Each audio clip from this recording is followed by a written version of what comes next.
Are you saying that probiotics are pretty much bullshit? In theory and in practice, as we see, they can help some people sometimes, but it's totally variable, right? We engineered it to make a rare fiber that you're unlikely to get from your diet normally. In that way, we're creating more fiber diversity. So in an ideal world, you're sort of eating a lot of different fruits and vegetables and you're getting your fiber. And then we have this bacteria that can convert some of the sugar from your diet into another fiber to feed another cohort of bacteria. The pre-alcohol product that had been a staple in my weekend fun for quite a long time.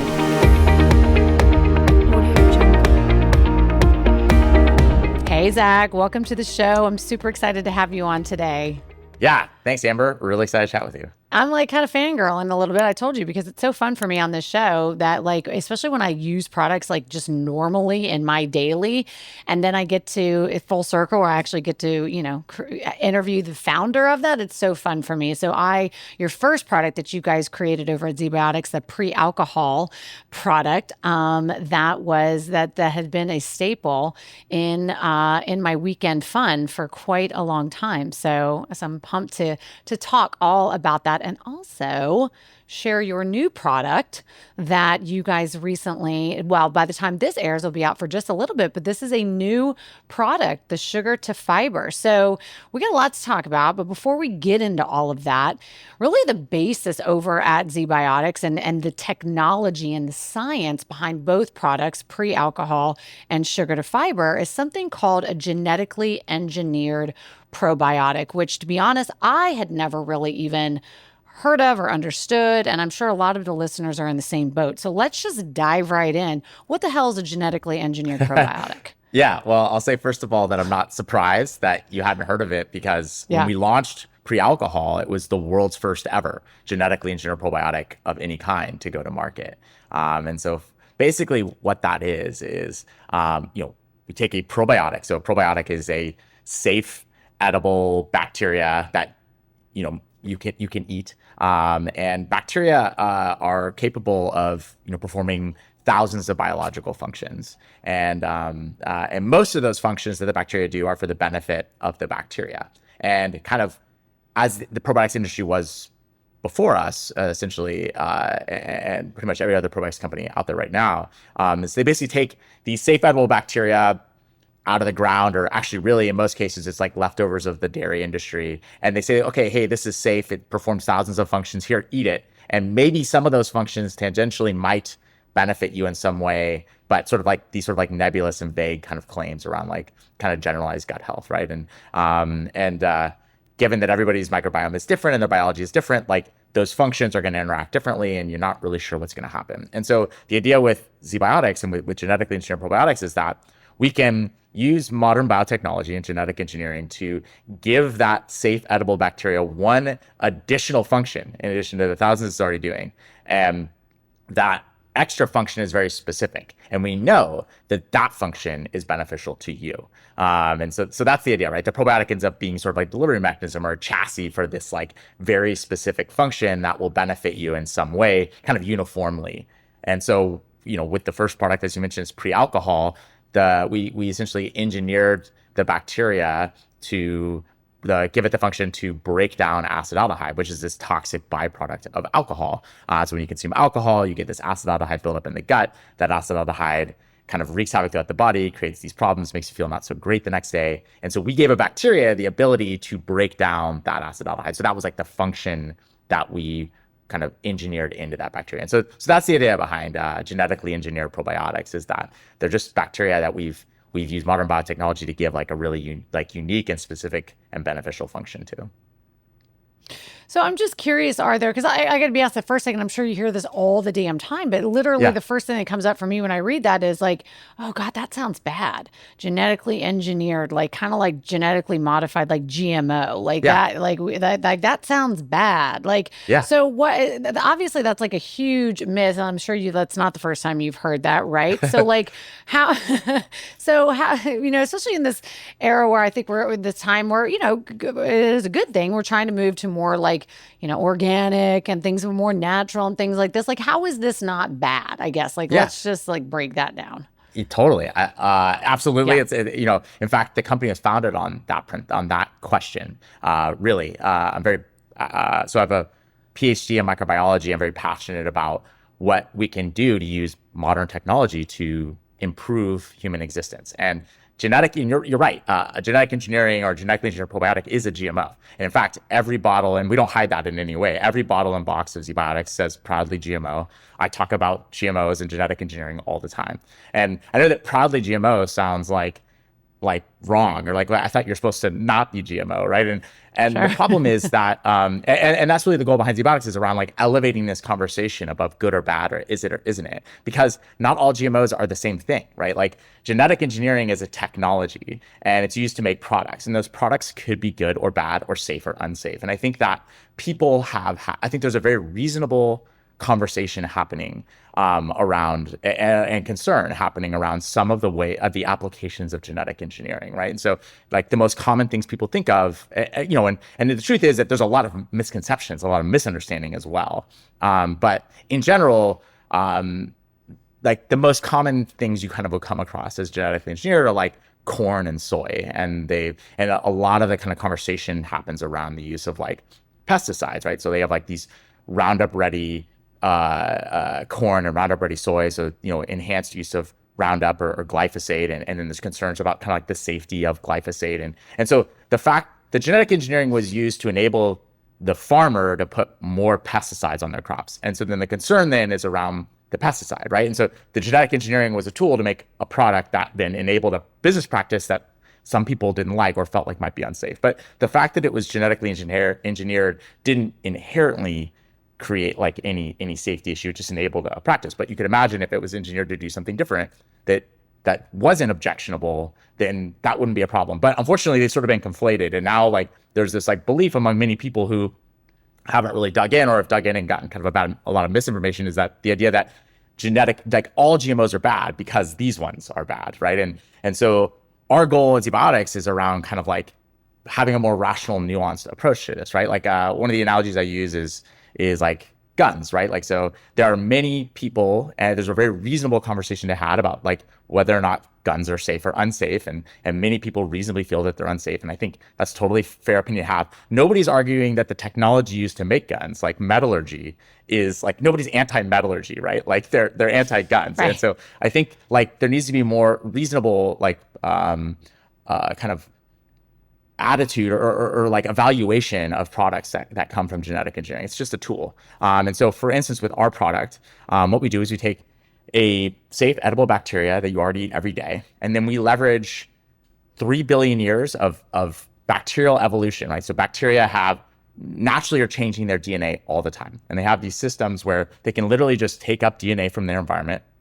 and then like they'll compare that DNA to their own genome, and then they have all the machinery then to swap a piece of DNA into the genome if it looks relatively similar to DNA that they already have. And they do this all the time. And this is how bacteria look for new advantageous traits. And so it's a natural process called natural competence and homologous recombination. Bacteria do this, have been doing this for billions of years. And so all it is that like modern science now understands that bacteria do that and how they do that. And so now we can basically facilitate that to happen in the same way that like modern science of like the 1700s and 1800s understood that if you like move the pollen from one plant to another, that you can crossbreed those plants, right? That's moving genetic information from one plant to another to try and get an advantageous trait. And it's just a really like primitive and inefficient way to do genetic engineering. But we've been doing that crossbreeding for a long time, right? So now with, as we get better, as science gets better and knows more, we understand genetics and and how bacteria genetically engineer themselves all the time, and so we can just guide that process. And so with our products, all we did was we took a piece of DNA that encoded for the ability to break down acetaldehyde in the case of our first product, and then basically added ends to it that made it look similar to the bacterial DNA, and then we just mixed that DNA and the bacteria together, and the bacteria naturally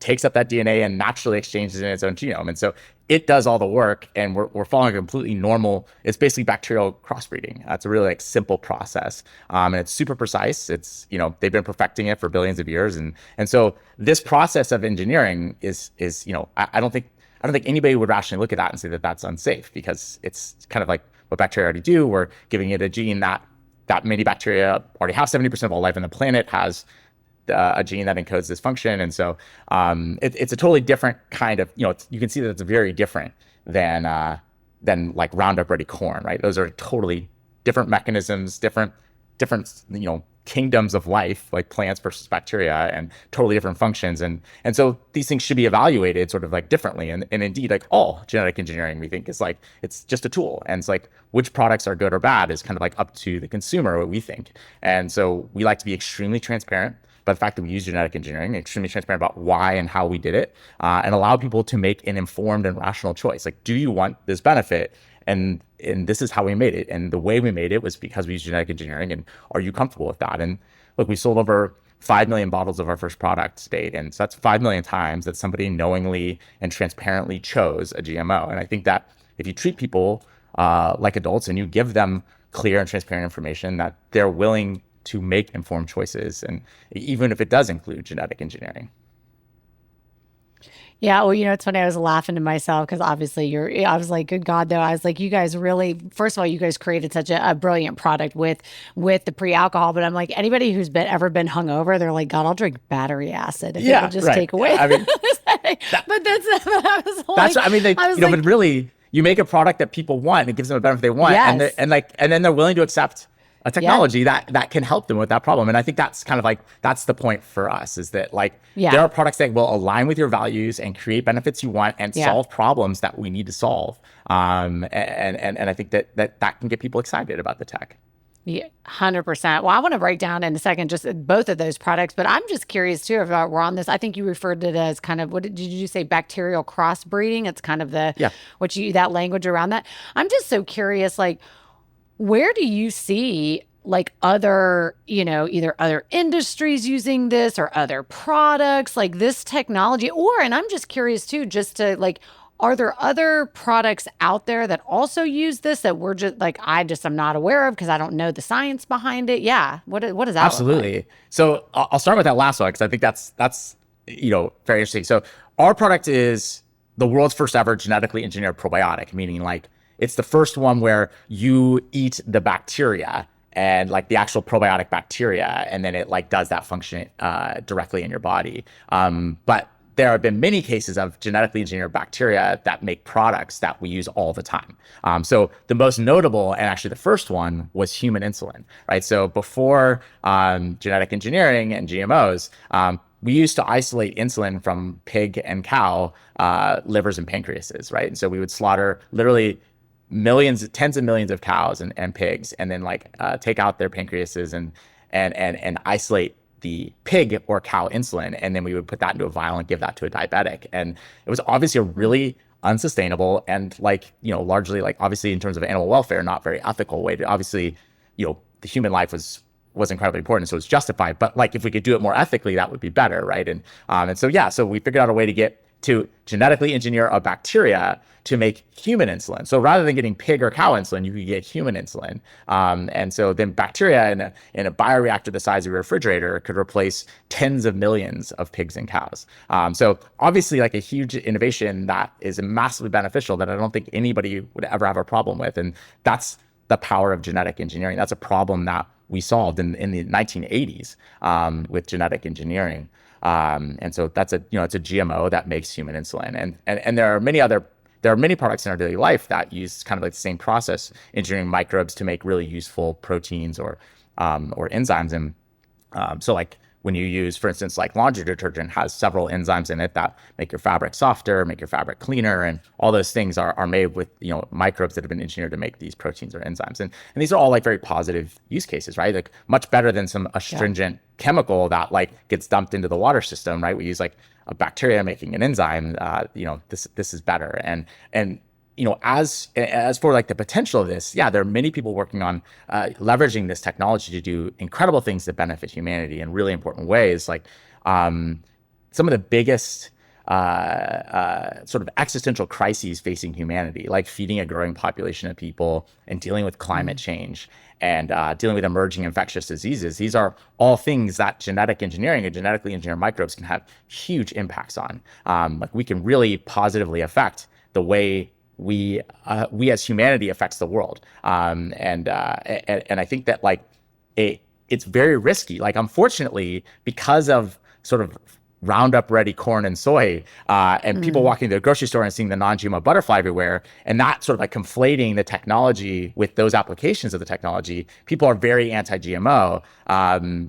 Or I should say, there is a perception that people are very anti-GMO, right? When you walk to the grocery store, you have to believe that, like, quote, everybody is anti-GMO. And so, and this idea, because of that belief or that perception, companies are like choosing sometimes to do things the hard way, and the less efficient and less ethical and less sustainable way, because it's, quote, natural. The idea that nature is good or safe is sort of like a flawed hypothesis, right? Like, all the poisons and toxins in the world come from plants naturally, right? Like, don't eat those little red berries in your backyard. They're very, very poisonous, right? And so nature is not necessarily like, it's a struggle. But ultimately, I guess the idea that, like, we can use this modern technology to kind of like fix some of the problems that, like, we as humans have created as we've expanded as a species. And so rather than fight with one arm tied behind our back, we should be really like digging in and leveraging this technology that can really help us be more sustainable and better stewards of the planet. And one last thing I'll say is like that, like, there's also a perception that kind of like everybody is anti-GMO, but actually, if you look at like unbiased data and you interview most people, don't actually care one way or the other. They're kind of like ambivalent, or they see the non-GMO butterfly and they're like, oh yeah, I've heard that's bad. I don't really know much about it. I don't, and they don't really care. At the end of the day, they want things that work. They want products that are beneficial, and I think they're willing to take a rational approach. And there's a sort of like small vocal minority that's sort of trying to desperately like kind of throw this under the bus. And there's a lot of brands that are kind of fanning the flames of fear here because they can sell their products better or for more money if they put that non-GMO butterfly on their product. But they have nothing to do with the conversation. Like, there are many products out there that have nothing to do with genetic engineering, that will, like, water and salt, things that have no genetic information. We'll put these things on there, and so that creates a problem, right? It's sort of like artificially kind of tail wags the dog that like creates fear where no fear existed before and for no good reason. So anyway. Well, I'm so glad you shed some light on that, because honestly, like, it is, God, we could talk for hours about the food industry and just how it's just completely, I mean, because, it's so ironic, and this, like, sometimes these companies that slap this non-GMO on there, it's the most disgustingly made product. Yes, like, if you look at their ingredients and all that stuff, right. But because they slap non-GMO, apparently it's like healthy just now. The whole thing. I mean, it's the same thing with like how. Yeah, exactly. And how people have taken liberty in the food industry with the word organic and the word natural. I mean, all these things, it's just really, it is a very like politically driven and money-making industry that has really exploited some of these terms in not the right way. And so I think what's kind of the takeaway here, and I love that you said, it's like basically like, don't knock the science, right? It's just how people, unfortunately, certain groups are misusing that technology and that science, which has given it a bad rap. But actually, genetically engineered and GMO can be used for pretty awesome stuff that can benefit humanity. And I think that's a huge takeaway for sure. Absolutely. Yeah. I think there are like a lot of exciting products out there around like leveraging genetic engineering, like plants and bacteria that can like fix carbon from the air, like that can help, basically reduce greenhouse gases, and like all kinds of incredible things that are going on right now. And so genetic engineering can be used to kind of like make products that align with people's values. And so just very passionate around the idea of advocating for a more rational and nuanced kind of approach, right? Not all GMOs are good, but they're also not all bad either. Yeah, for sure. Okay, well, let's take down, because I know a lot of the listeners are interested in, I want to talk about both of the science behind both of these products, the pre-alcohol and the sugar to fiber. But let's just talk about this pre-alcohol one, because I'm like, okay, Zach, did you find us the holy grail here? Like, let's talk about this. Like, you mentioned the term, which you mentioned, I think, did you say it's acidic aldehyde, or is it acid aldehyde? What was it called? Acid aldehyde, yeah. Okay. So, so let's just talk about then, when we talk about so basically that is, I think, just to kind of recap kind of the understanding of people, so people understand, like, basically when you drink alcohol, that is the byproduct, and typically that is created in the gut, and oftentimes, and what happens is why you get hungover and basically feel like shit is because you've got too much of that in your system. And so what pre-alcohol does is it actually uses the good bacteria, uses the bacteria to basically balance out, right, the acetaldehyde and your normal gut flora, to where basically you're kind of, your body's metabolizing it a little bit better, and so that you don't have so much of the negative repercussions of alcohol. Did I sum that up Yeah. okay? Yeah. I would say, More or less. that's like, Add on yeah, for I'll me. tweak a little, I like, dumbed right. it So yeah, down. yeah. The idea is, no, I think that's great. I Yeah. think, like, yeah, ultimately that's good. Like, but essentially, like, when you drink, most of the alcohol you drink, like the ethanol specifically, right, is absorbed into your bloodstream. It circulates out your body, has the effects it has, and then it makes its way to the liver. And then your liver is really good at breaking it down. It breaks it down in two stages using two different enzymes. So the first enzyme converts that ethanol into acetaldehyde.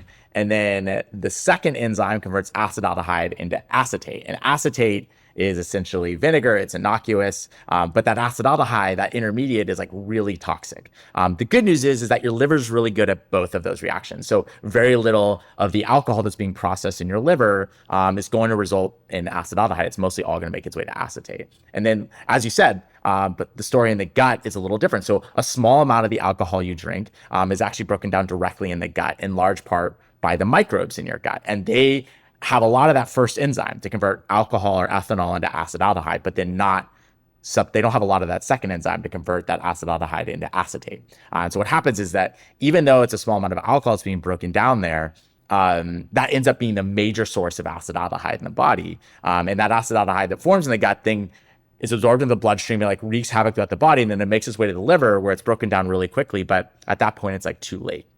And so the enzyme that your liver uses to break down acetaldehyde, we just gave a bacteria the ability to make that same enzyme in your gut. So the idea that we can just kind of complete that reaction and reduce that gut acetaldehyde before it can kind of wreak havoc throughout the body. And you're absolutely right that, like, acetaldehyde is an important part of why you might not feel so great the next day. Now, there's several things going on when you drink. It's not just acetaldehyde, but this acetaldehyde is a really important part. And so we thought that if we built a product that could help you with this major source of acetaldehyde, this gut acetaldehyde, that then we would have a positive impact. You would feel better than you would have felt otherwise. There's still stuff you might have to deal with from the alcohol itself, but in large part, we thought we could have a huge impact there. And that's what we've seen. Does it also, I'm just so curious, does it also work to like balance out the gut bacteria in a way that a traditional, like I would say a traditional probiotic, but like when you go to Yeah. Whole Foods and buy, Right. like, because obviously, that we know that when you drink, it does really mess up your gut flora. I mean, like, this is where inflammation in the body happens. This is where, like, just from the alcohol is really hard on your gut. So are there lasting effects other than just, helping you to feel better after a couple cocktails? Yeah. So in general, and I sort of alluded to this a little bit earlier as well, that I could say as a microbiologist and sort of like in the microbiology community, the professional community that studies the microbiome, there's not really a good hypothesis for probiotics as benefactors of the gut or the gut microbiome. I think that it's sort of a flawed hypothesis to begin with. So your microbiome and so the community of microbes that live in your gut is totally different than the community of microbes that lives in my gut. These are really large, complex communities. You have essentially as many bacterial cells in your gut as you do human cells in your whole body. And you have 1,000 different species of bacteria in there. And those are different than the ones that are in mine. And so the idea that, like, you could walk into Whole Foods and grab a probiotic, right, that has like usually lactobacillus or bifidobacteria. These are leftovers of the dairy industry that we know are safe. And the idea that, and by the way, they're not usually kind of like particularly important parts of a healthy adult microbiome. So you don't usually have a lot of lactobacillus in your gut. So the idea that you could take a pill that has this bacteria in there, and despite the fact that our communities are totally different, it could get in there and uniformly stabilize or benefit your microbiome is really like not a very good hypothesis to begin with. And so probiotics generally are not really, I think like they in theory and in practice, as we see, they can help some people sometimes, but it's totally variable, right? Since everybody's so unique and different, especially in the context of the microbiome, like the silver bullet hypothesis is not a very good one. And the bacteria wasn't even chosen because it had some sort of like observable effect. It was chosen because it was available and cheap and easy to manufacture and safe. And now we just like people are retroactively looking and seeing like, oh, like, well, sometimes it helps with this or sometimes, but it's very variable from person to person. And so I don't think that probiotics generally have a good hypothesis for stabilizing or helping the microbiome in any meaningful way. So kind of like that's the long way around of saying that like, no, I don't think that our probiotic, yes and no, as much as any other. Yeah. Yeah. No, I was laughing. I was like, so am I reading between the lines, Zach? Are you saying that probiotics are pretty much bullshit? Is that? Yeah. I don't even mean that. Yeah. I don't mean to even make that between the lines. That's fine as like a headline. You're like, for I'm me. saying it. Yeah. 100%. Okay. And I'm like more than happy to talk about, so as like, I can say that what we do know though, is like things that actually do benefit, stabilize, or improves the diversity of the microbiome is fiber. Which is a food, or prebiotics, right? These are foods for the bacteria that are already in your gut, right? We know that bacteria eat fiber. And so having a wide variety and diversity of different types of fiber in your diet is like one of the best ways to improve, stabilize, support a healthy microbiome. And so bacteria, it's like, those ones could be good or bad. We don't, or helpful, or I should say helpful or not. But like we know that if you give, it's sort of like the idea of like, if you're trying to take care of your lawn, the best thing you can do is give it fertilizer rather than throw like random other grass seeds like on your lawn, right? Which may or may not have any kind of benefit. Yeah, no, I know what you're saying. That is the thing with when you talk about probiotics. Yes, you're right. It is like we do have all we have unique gut microbiomes. And so it's just, you just don't know. And this is the problem, honestly, with supplements, I think, just in general. It's like this blanket approach to a very hyper specific scenario.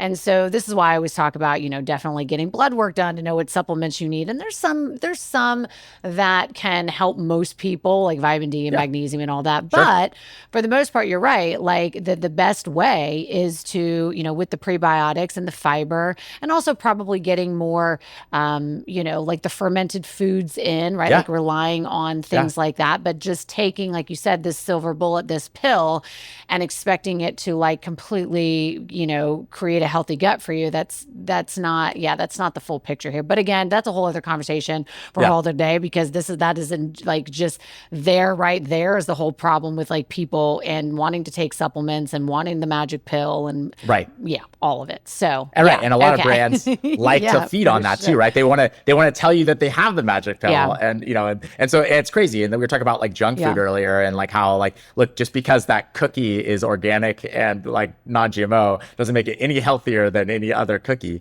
In the same way, if you people are putting probiotics into everything, even though, like, as I say, there's not even a good hypothesis around probiotics. They're like, now we have potato chips and cookies and drinks and all this stuff, like soda with probiotics in it. And just because you put a probiotic in it doesn't make it any healthier or more beneficial. Yeah, well, that's interesting. Well, so I do want to ask a couple more questions about ZBiotics. So, because I am just curious, like, so let's get rid of this myth. Like, why are the typical hangover cures like, taking electrolytes or, taking electrolytes, greasy foods, maybe also people think, taking a bunch of vitamin B before, and maybe there's a little truth to that, because alcohol depletes your vitamin B. I don't know. Like how is like what we're doing with pre-alcohol, pre-alcohol, that product versus just like the traditional hangover foods. Totally. So I think one of the biggest myths that a lot of these other products have been built on for the last several decades is the idea that the reason that you feel bad is because of dehydration. And so then this idea that like, oh, well, well, I can't sell you water, so I can sell you like electrolytes that you put in your, or like water with electrolytes in it, right? Like, cause like electrolytes help you hydrate better or more efficiently.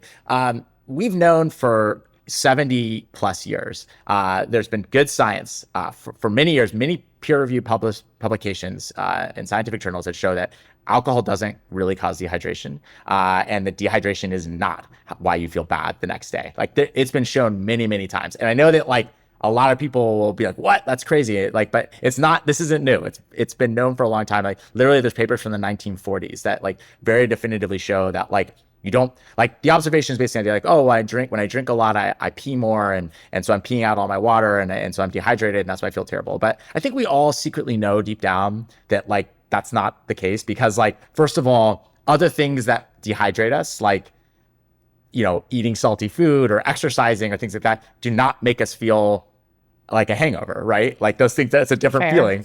And the cure for dehydration, right, which is drinking water, doesn't work when you're hungover. You still feel terrible, whether or not you pound like, you know, 3 glasses of water. So we know that. I think we all know that, like personally, and yet like it kind of like if this pervasive myth, but like actually they've done studies that show that you only pee one extra time compared. So if you were to drink, they say like 4 glasses of beer and somebody else would drink 4 glasses of water, the two people would pee. The person who drank the 4 glasses of beer would only pee 1 extra time. And otherwise, the reason you're peeing a lot is because you're just drinking a lot of fluid. And so like when your blood alcohol initially spikes, you do actually pee. It does signal you to pee 1 extra time because it does inhibit antidiuretic hormone. But that's actually a very minor thing, and it doesn't really. And there's no correlation. But like you don't see in people who are you know feel the symptoms of a hangover the next day that they are dealing with like severe dehydration or that like or electrolyte imbalances or glucose imbalances. Like none of those things are there. And so all these products are based on this sort of like pervasive myth around this idea of like fixing dehydration. But look, those products don't work, and obviously they don't work. They've been around forever, and if they worked, people wouldn't be feeling terrible the next day after drinking anymore, and they do. And so what needed to happen was somebody needed to go in and look at the biochemistry and figure out kind of the answer to this. And I think you mentioned like, you know, B vitamins, and I think people tried to basically say like, okay, well, we know like there's some like reactive oxygen species. We know that like the enzymes that I mentioned in the liver that break down alcohol and acetaldehyde need like to basically be like regenerated with these cofactors. And so like if we give you things like vitamin B and vitamin C, that can help maybe regenerate those cofactor factors. So at least those are based on scientific hypotheses that are somewhat true. But in general, again, we see that like swooping vitamins into a bottle doesn't really have that much of an effect. But like we do know that acetaldehyde is this very toxic molecule. It's like very well established in the literature, and there's nothing out there that was dealing with acetaldehyde. It was all these sort of like tangential things that were kind of like, because people were looking, okay, what's on the shelf? Like what's easy? What can I brand and like sell to you? And that might have an effect. And none of those things did. And so we did use modern science to build a solution that didn't exist before, which was dealing with this gut-derived acetaldehyde, which nothing could do before we invented it. And so we built this thing, and the totally novel mechanism of action to really address one of the root causes of why you feel terrible, or why you might feel not even necessarily terrible, like why you might not always feel your best the day after drinking. And so I think that like, especially as we get older, we find that, you know, even if like, it's one thing when, you know, you're young and, you know, whatever, and, you know, you make your decisions, but like, as you get older, it's like, hey, like even for me, it's like having maybe a couple of glasses of wine with my wife for dinner or whatever. I might wake up and not feel the best the next day, right? And that's because you get worse and worse at dealing with this acetaldehyde, and you get more sort of like systemic inflammation in response to it. And so the idea that we can deal with that can help you kind of like responsibly, you know, not a get out of jail free card, right? You have to kind of do all the other things that you need to do to be responsible when you drink. But we can help with kind of this element that you didn't used to have a solution for before. Okay, well, like let's just cut to the chase. So people want to Yeah, know, okay, Zach, how much can you get this asked this all the time? I know it. right. How much can I drink for this stuff to work? And do I have to take it, before I drink, or do I take it before I go to bed? Do I do both? Like what are the best practices, and how much can I pound Yeah, and still feel good? What does that right. look like? Yeah, no, you're right. It is asked a lot, like as if there was a number, and I truly I'm going to answer this question as honestly as I can. But the fact of the matter is, as like a scientist, I have to like nuance it, right? Like it is individual to the Yeah. person, right? Like everybody handles alcohol differently, and their bodies respond differently to alcohol and acetaldehyde. So first of all, how do you use it? The product is designed to be used so you drink it before your first drink of the night. So the bacteria get into your gut, and then they're there and they're ready for when the acetaldehyde starts forming when you start drinking the alcohol. But you just take one, and because the bacteria are alive and they're able to kind of continually make more and more of this enzyme that breaks down acetaldehyde, the bacteria persist in your gut for about 18 to 24 hours. So basically one bottle will cover you for pretty much a whole day. And so you can take one before you start drinking, and then you're covered for the rest of the day. In terms of how much you can drink, fundamentally, this product is paired best with responsible drinking behaviors, right? Like it's not a get out of jail free card. It's not a cure all. It's not a magical silver bullet pill. It's a product that helps with gut drive acetaldehyde. But when you drink, the ethanol itself causes like poor sleep. Like you say, it disrupts the gut microbiome. It like monkeys around with sort of like some of your hormones, like insulin and glargine, and like hunger and satiation hormones and things like that. And all these things have these like interesting effects, right? And so what I can say is that if you drink ZBiotics before you drink, you will feel better than you would have felt otherwise. Now, if you drink a lot, then you might still be dealing with some other things, but you'll feel better, right? And if you drink responsibly and you drink in moderation and you kind of do the other healthy habits and behaviors like not drinking on an empty stomach and doing the other things you can do to support your body as it deals with the ethanol as well, then you'll feel great. And so that's really how the product is designed and meant to be used.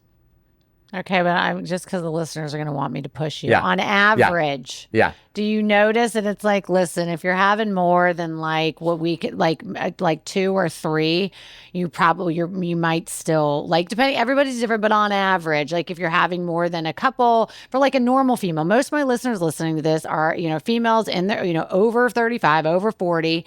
And so just the kind of what you see, the customers that you have, what Yeah. do you typically see as the threshold? I won't hold Yeah. you to it. Just they want to Yeah. know. No, I hear you. And like, look, the truth is that it's highly variable, right? That like some Yeah. people say, look, I went to a wedding, I drank, way more than I normally would drink, and I woke up and I felt great. And other people will say, hey, I had like, 2 glasses of wine that would usually make me feel terrible. I felt better, right? And Yeah. like, so it's really like kind of like your individual response. And so Okay. you're going to have a variable response like that. That is like, I wish I could say like, okay, yeah, it's like, look, 5 drinks is a threshold and you go over that and you're in trouble. Unfortunately, we don't see that. We see that like kind of everybody's response will be unique.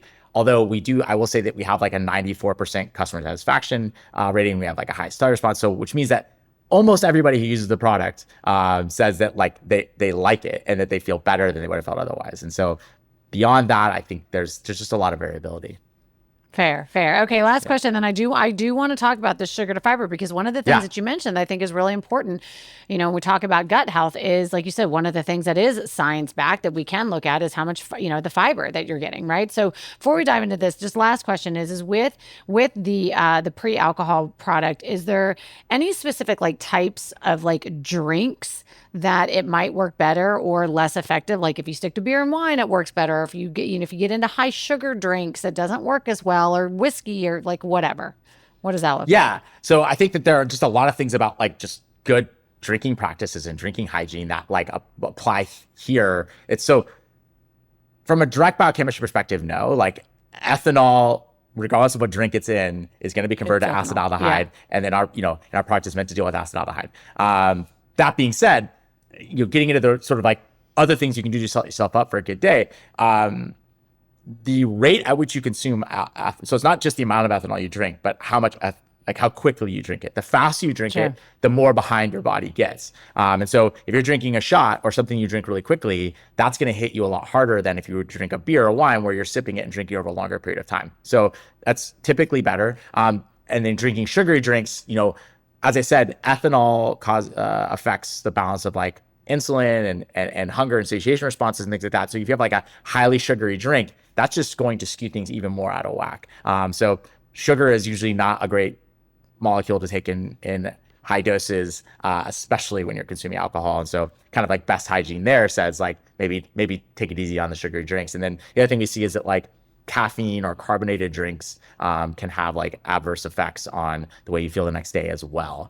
So sort of like the espresso martinis and like soda mixed beverages can also like either increase the rate of alcohol absorption or result in you not registering that you are as intoxicated as you are. And so then like basically like over consuming, which kind of can also set you up for a bad next day. So those are all things that like in an ideal world, you kind of you factor in as you make your kind of drink choices in addition to drinking ZBiotics. Yeah, so people use your freaking common sense, okay? Yeah, Like if you right, know, yes, exactly. okay, you know pounding 10 margaritas is going to make you feel like shit. Like the pre-alcohol product is not going to solve that for you completely. It might take a little bit off of it for you, but just like be smart. Okay, yes, Yes, that's the takeaway 100%. here. Okay, so I want to talk just in the few minutes that we have left, I want to talk a little bit about the sugar to fiber because I want to talk about the science behind that and why would somebody. So let's just talk about first what is this product, sugar to fiber, and how is it, helping people with in their health and wellness Yeah, journey? absolutely. So like we talked before about probiotics, and I think a lot of people have the same question you do. Like, oh, it's a probiotic for helping me when I'm drinking alcohol. So it must like be good for my gut. And we're like, well, no. And we sort of had to like go through the process of explaining probiotics and the gut microbiome and things like that. And it's like, look, this is really like the probiotic is just a chassis and it's delivering a function and that function has a benefit. And in this case, it's helping you feel better after drinking. And so that being said, we thought like, well, like, look, can we make people want to take a probiotic? They want to take something to help with their gut health. People are really excited about kind of the modern kind of, people are really starting to appreciate the microbiome as sort of the foundation for human health and how the gut is so central to kind of all these different elements of kind of our health and wellness. And so there's a lot of products out there kind of taking advantage of that excitement and so we thought, well, could we use the same technology? The whole point of this technology is to build things that actually do something really specific and what's a function that we could kind of engineer into this probiotic that would actually benefit the gut. And so we started looking there. And as I say, like we're starting from basic principles here. We know that basically, a healthy microbiome is a diverse microbiome. Diversity is the importance when it comes to the gut microbiome. And so how do you create diversity is like feeding the good bacteria that are already in there is the best way to do that. And you do that through a diet that is rich in fiber and ideally are rich in a diversity of different kinds of fiber. So different fibers feed different bacteria. And then the more different kinds of bacteria you have, the more protection, the more functionality your microbiome has. And so we thought, okay, could we build a bacteria that could make fiber in your gut? And so that's what we did, right? So the bacteria we engineered this bacteria to have this function where it takes some of the sugar that is already in your diet, so fiber is really just a bunch of sugars stacked together into a long string or into like a big bush.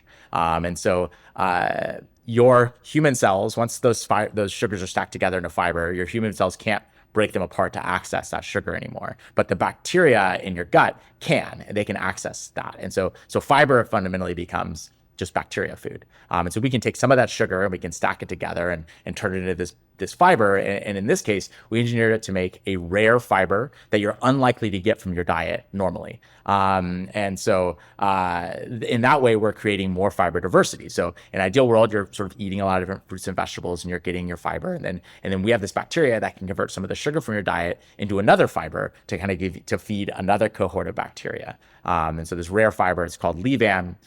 The enzyme that the bacteria makes is called levain sucrase. So it can take this sucrose, which is a type of sugar, and convert it into this levain fiber. And that's kind of like feed a healthier microbiome.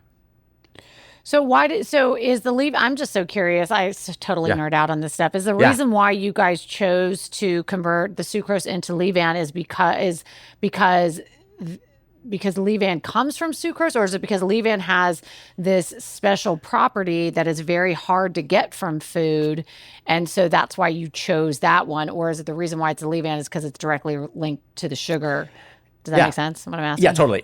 It's kind of both, right? Like, Okay. we're scouring nature for enzymes that perform, and there are many enzymes that build fiber from sugars. And they use different sugars as their starting place, and they have different fibers as their ending place. And so we wanted to use an enzyme that used a common source of sugar, one that you're likely to encounter in your diet, and then make it into a rare fiber that you're unlikely to find in your diet. And so that's why levain sucrase was a cool enzyme. It also already naturally occurs in the bacteria we use. So the probiotic bacteria we use is called Bacillus subtilis, and Bacillus subtilis already makes levain sucrase. And so all we did was engineer it to make more of it consistently, so that we know that when you eat it, like bacteria turn their genes on or off depending what conditions they're in, and so it may be the case that if you eat Bacillus subtilis, it might be making some of this enzyme, or it might not, depending on the conditions of your gut. And so we basically just engineered the bacteria to ensure that it was consistently going to make it regardless of kind of the conditions of your gut. And so we liked all those things about it, right? That we're taking a bacteria, it's already make an enzyme that it already makes that is already in your gut. So there's no sort of like safety risks or kind of unknowns that we're creating here, and we're just making sure that you're getting enough, getting a good amount of this enzyme to make a meaningful amount of fiber. So our bacteria can. So one thing I did mention is that I was really surprised to learn that 95% of Americans don't get enough fiber in their diet, which was way higher than I thought it was going to be. I knew that it was a lot of people didn't get enough fiber. I didn't realize it was almost everybody doesn't get enough fiber in their diet. Like, that's pretty crazy. And on average, people get about half of their daily fiber intake. People on average, get about 15 grams of fiber a day. And on average, you should be getting somewhere between 25 and 38 grams, depending on how big you are and how many calories you consume a day. And so, there's basically this deficit of like maybe 10 to 20 grams of fiber. And so we want to be able to make, we want to make an impact on that. And it's not, as I said before, it's not just the amount of fiber you get, though. You also want to get a lot of different kinds of fiber. And so, our bacteria are able to make like between 5 and 10 grams of fiber in a day. And they'll use about 5 to 10 grams of sugar to make that fiber. And so that 5 to 10 grams is like a meaningful amount of fiber, right? If you're average getting 15 and we can give you 5 to 10 grams more, then that gets you a lot closer to your goal of 25 to 35 kind of grams of fiber a day. And if it's making a rare fiber that you're not getting from your diet otherwise, then we're also helping with the diversity. And so those were kind of the reasons why we chose levain sucrase, was kind of like all that stuff kind of lumped together, I guess. Well, this is so freaking fascinating to me. So, because I mean, listen, for the longest time, I mean, I coached women in over 40 in the sustainable fat loss space. And you're right. I mean, you're exactly right with that statistic that most people undereat fiber. And it actually can be really hard sometimes, especially if you're not, just depending on what your diet looks like, to get all of that fiber. And and really, I don't think I even realized that you need to be getting in, different types of fiber. It needs to be diverse. And so I love what you guys are doing with this product of really, number one, like, creating one that is more a rare one. I am curious though, like if somebody, that particular one, the leave-in, whatever the second part of it is. Yeah, leave-in. Yeah. Where can you find that in certain foods? I know you said it's rare, but I'm just curious, what foods is that in typically? It's in like very small amounts of a few different kind of like vegetables and things. But the most common place where you find it is in fermented foods, basically because our bacteria can make it. And so, and then specifically this fermented soybean food called natto. So natto is a soybean that's fermented by our bacteria, by Bacillus subtilis. And so as it ferments, it takes the sugars out of the soybean, it converts them into this levain fiber, and then you would eat it. And so we're kind of doing the same thing, but just like in your gut from the sugars you're already naturally eating. So that's the idea. And so what are some of the benefits then? Somebody taking this, what can they expect? Yeah. How does this help them? Yeah, I mean, fundamentally, look, this is a very microbiologist approach to gut health, right? Like, so we know that. So the primary benefit is you will have a healthier, more diverse microbiome. And then there are a myriad things that happen from that, right? And that's where it starts to become more individualized, right? So we know if you have a healthier, more diverse microbiome, you're gonna have more diversity of functions. It's gonna provide you with better colony resistance, so like ability to resist like kind of pathogens, and they make short chain fatty acids, and short chain fatty acids are anti-inflammatory, so help with gut integrity lining and tamping down sort of like an inflammatory immune response. And then what happens from there is like, that's where it gets into kind of all the things people are hearing right now about the importance of the microbiome in terms of like the gut brain axis and the gut skin axis, and kind of, all these different things. Like that's all mediated by like having how the microbiome is interacting with kind of like the cells in your gut lining and with your immune cells and stuff. And so by having a more healthy and diverse microbiome that blocks out more of the bad guys, you and creates more short chain fatty acids, you create kind of a foundation on which a really steady house can be built. Yeah, I love that. Well, Zach, thank you so much. This has been wildly educational. Like I said, my listeners know I nerd out on all of this stuff.